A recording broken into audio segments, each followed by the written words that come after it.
Chinese vegetable আমরা কম বেশি সবাই অনেক পছন্দ করি। যে কোনো ধরনের সবজি দিয়ে এই ভেজিটেবলটি রান্না করে নিতে পারেন। এই ভেজিটেবলটি ভাত, রুটি, পরোটা, বিরিয়ানি সব কিছুর সঙ্গেই অনেক মজা লাগে। এখানে আমি 3 ধরনের সবজি দিয়ে আজকে এই ভেজিটেবলটি রান্না করব। আপনারা চাইলে আপনাদের পছন্দ মতো যে কোনো ধরনের সবজি ব্যবহার করতে পারেন। এখানে আমি পেঁপে, গাজর এবং বরবটি নিয়েছি। পেঁপে, গাজর সম পরিমাণ নিয়েছি এবং বরবটির পরিমাণটা একটু কম দিয়েছি। আমি ফুটন্ত গরম পানিতে সবজিগুলোকে দিয়ে 3 থেকে 4 মিনিট সেদ্ধ করে নেব।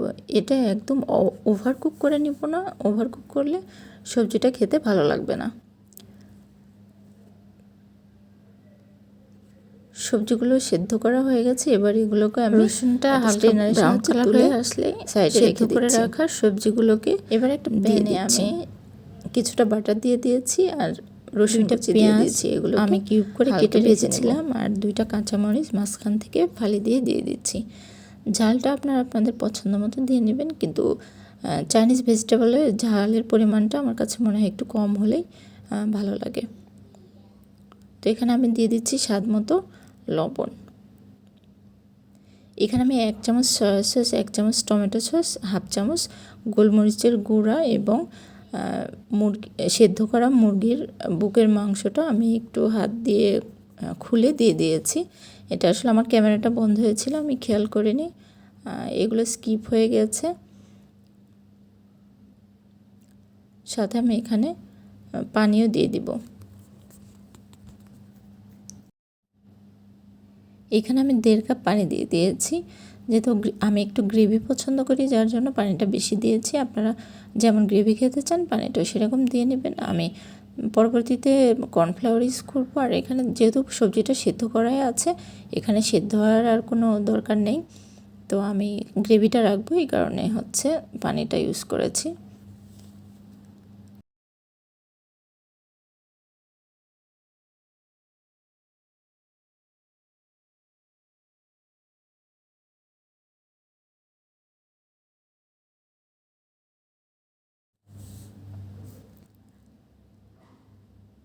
আমার কাছে মনে হয়েছে মাংসটা একটু কম হয়েছে, এই জন্য আমি আরও কিছুটা মাংস এখানে দিয়ে দিলাম। দিয়ে ভালোভাবে নেড়ে দিচ্ছি। সবজিটা ফুটে উঠেছে, এর মধ্যে এখন আমি কর্নফ্লাওয়ার দিয়ে দিব।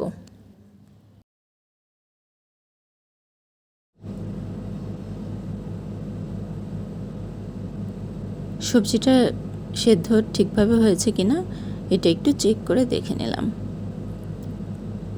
এখন 1 কাপ পানিতে 3 চামচ কর্নফ্লাওয়ার গুলিয়ে সবজির মধ্যে দিয়ে দেব।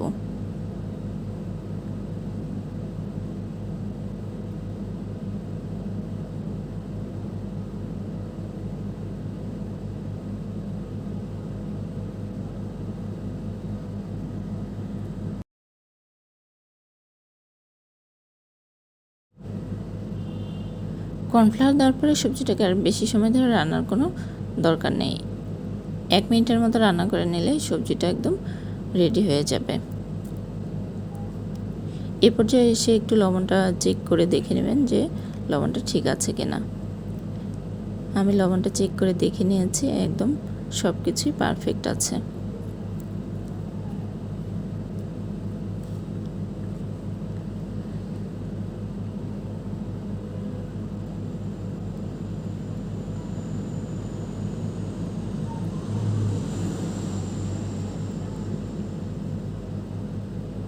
আমার সবজিটা একদম পুরোপুরি হয়ে গিয়েছে। এ পর্যায়ে এসে আমি চুলাটা বন্ধ করে দিয়েছি। তো দেখেন আমার গ্রেভিটা একদম ঠিক আছে। গ্রেভিটা এমন থাকলে খেতে ভালো লাগে। তো আজকে এই পর্যন্তই। সবাই ভালো থাকবেন, সুস্থ থাকবেন। আল্লাহ হাফেজ।